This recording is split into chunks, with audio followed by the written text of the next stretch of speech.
Alright, so today I want to introduce you to the triple super ball python, and that is a ball python that contains 3 different supers in the same snake. And it's actually one of my most popular questions that I get under a lot of my videos. People will ask, can I have more than one super in the same ball python? You can pretty much have an unlimited amount of supers, but pretty much the maximum that I've ever seen is 3 supers. I actually went over to Morphmarket and I was looking through all the different snakes trying to find some triple supers over there, and I looked through thousands and thousands of ball pythons, and believe it or not, I actually found 3 triple supers over on Morphmarket. And when it comes to supers, I say it's kind of a double-edged sword, because if you breed it to something else, all the offspring come out with 1 copy of that gene. So some people really go for the supers because essentially you don't produce any normals when you breed it to something else. But on the flip side, you actually can't separate the genes, especially if you have the double or the triple super in a single ball python. So today I want to jump over the internet and I want to show you the pros and cons of supers and show you some of these amazing triple super ball pythons. Alright, so I'm going to jump over here on morphmarket.com, and I want to start with this snake right here. This is a pastel ball python, and the pastel is a codominant gene that has a super form. And when it comes to ball python genes, there's actually 3 different types of genes. There's a recessive gene where you need 2 copies of the gene for visual. So if you had 1 copy of a recessive, it looked just like a normal ball python. You couldn't see 1 copy of the gene. And then you have dominant genes, and with dominant genes, for some reason, there's not a super form. For example, the spider ball python is considered to be a dominant gene, where if you actually cross 2 of them together, it's actually a lethal combination. As a matter of fact, some people say that it's actually a codominant. It gets a little bit muddied, I'd say, between dominant and codominant, because you can actually produce a super spider, but they just don't survive in the egg. And then there's the codominance. So the codominance, if you have 2 copies of the gene, it looks different. In a lot of cases, it looks really different than just 1 copy of the gene. And this is a pastel with just 1 copy of the pastel gene. And if you actually take the pastel, and for example, if you actually take this snake and breed it to a normal ball python, half the offspring come out as normals, half come out as pastels. And pastels bring out a lot of yellow in the snake. A lot of times it'll actually kind of jumble up the pattern a little bit too, but I'd say most people, when they think of a pastel, they think of the yellow color. And usually with just 1 copy of the pastel, you get kind of a normal looking head, maybe just a little bit faded at the back of the head. And if you actually have 2 copies of the pastel, this is what a super pastel looks like. And usually you can definitely tell, I'd say, between a pastel and a super pastel, pretty much the #1 thing that gives it away is the head on the super pastels are pretty washed out. And a lot of times the super pastels, you'll actually see on some of them, they'll have kind of this highlighting in between the patterns. Sometimes you see just a little bit here, and sometimes all this black in between the yellow. Sometimes it's almost all white. Depends on the version of the pastel. And if you actually have 2 copies of the pastel, it really jumbles up the pattern a lot more than just 1 copy of the pastel. So if you actually took the super pastel and you breed it to something else, all the offspring come out as pastel. So that is, I'd say it's kind of a double-edged sword. For example, if you actually took this snake and you bred it to like a 5 or 6 gene combination, and you get a whole bunch of combinations that are really hard to interpret. All right, what are the genes in these really kind of weird looking snakes that have like 5 or 6 or 7 genes in it? Sometimes they can be washed out. Sometimes they can look completely unexpected as far as what you'd expect. But if you're starting with the super pastel, it doesn't matter what you breed it to, especially if you get like a blue-eyed leucistic, a completely white snake that masks all the other genes, and you started with the super pastel, you know 100% sure every single time you'll end up with pastel in that blue-eyed leucistic. So that's kind of the advantage of working with a super.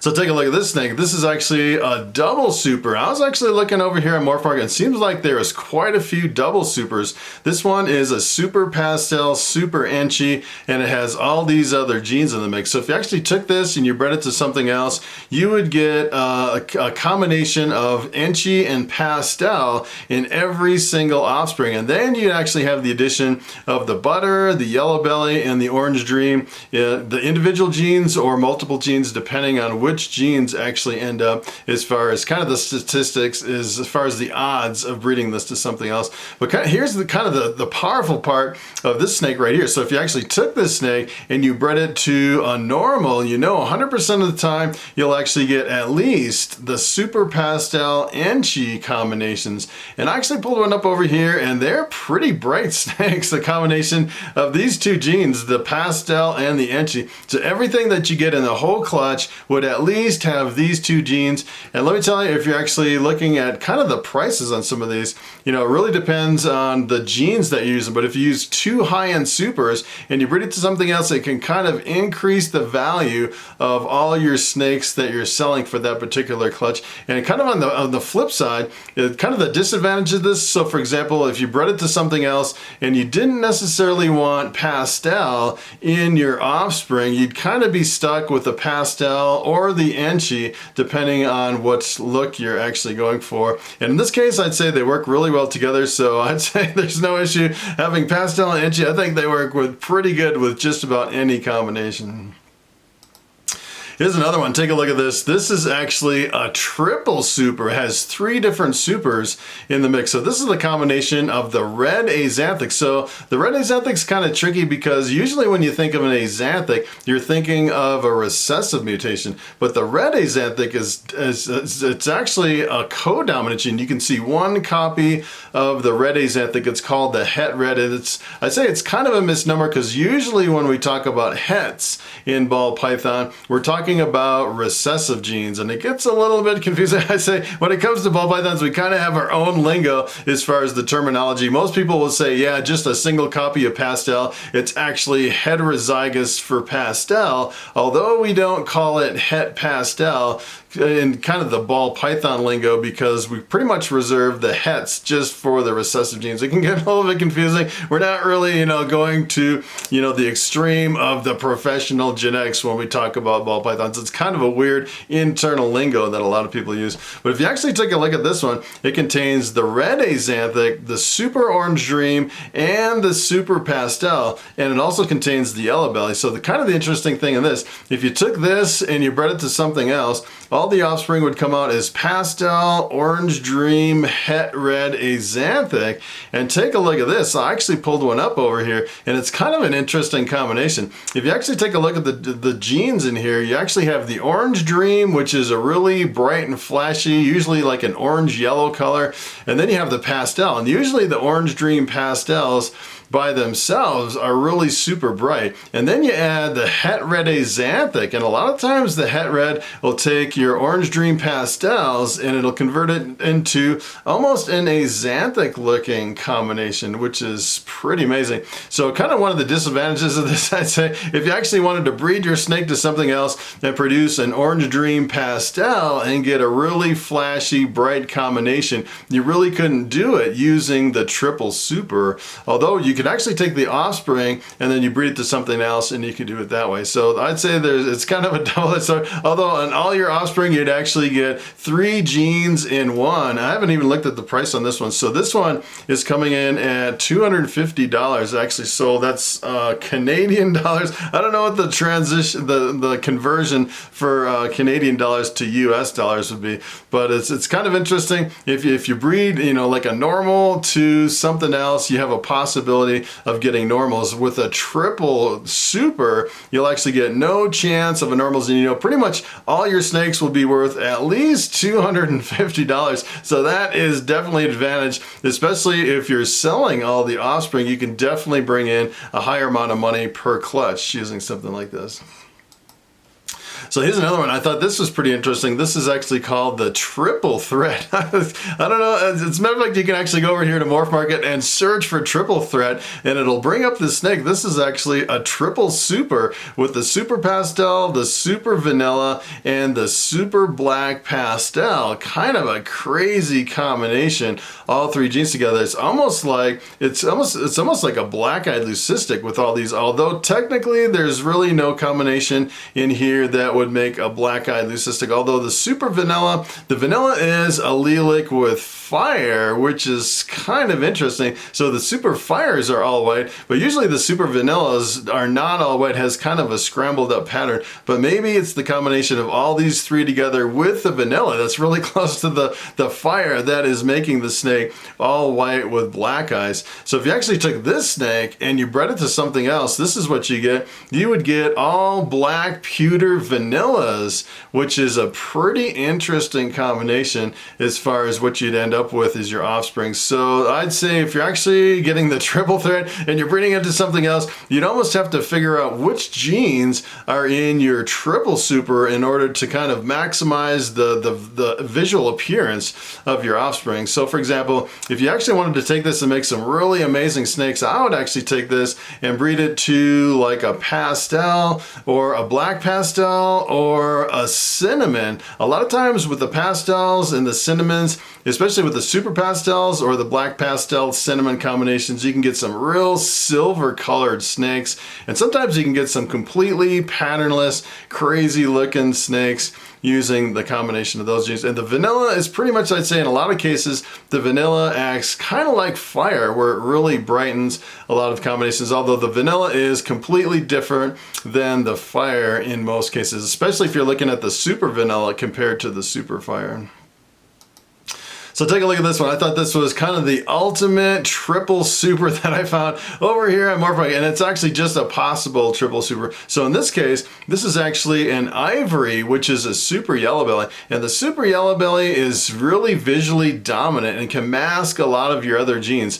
So this one is a super yellow belly, possible super orange dream, and possible super enchi. So a lot of times you can kind of tell by the breeding if you have a possibility of the supers, but you always can't tell in like your pure white snakes unless you actually take them and breed them to something else. But if this one actually is the ivory super orange dream super enchi with all three supers, so you actually see the super yellow belly, super orange dream, and super enchi, and this one is actually pied too, so everything would be het pied as well, which is kind of crazy. That is a really powerful breeder right there.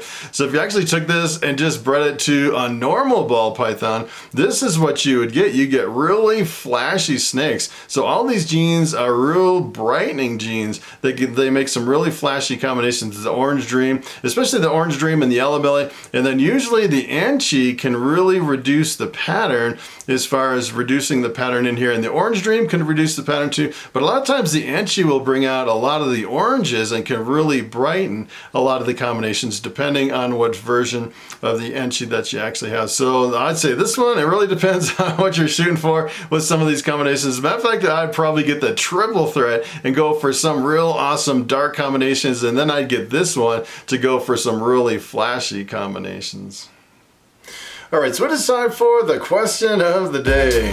And Matt Martinez asks, which is the nicer line of axanthic? Is it the TSK line? And that is a very good question. So axanthic is a recessive gene. It actually strips all the color from your ball python, and you're left with a black and white and silver snake. And there's actually several different lines of axanthic that are not compatible. So for example, if you actually took two different lines of axanthic and bred them together, you'd end up with all double hats with normal looking snakes. So I'd say in most cases, people want to really focus on just one line of axanthic, and as far as sheer numbers, I'd say that probably the two most popular lines is the TSK line of axanthic and the VPI line of axanthic, which are not compatible. I'd say the VPI line is a lot more popular in terms of just sheer numbers, but it's kind of interesting. The first couple years when I was looking at the different axanthics, I was actually thinking of getting into the project, and I still haven't bought an axanthic. I'm thinking about getting into it one of these days, but you know, I'm kind of on the fence. Which one should I buy, the TSK or the VPI? And for the first few years, I was convinced that there was more examples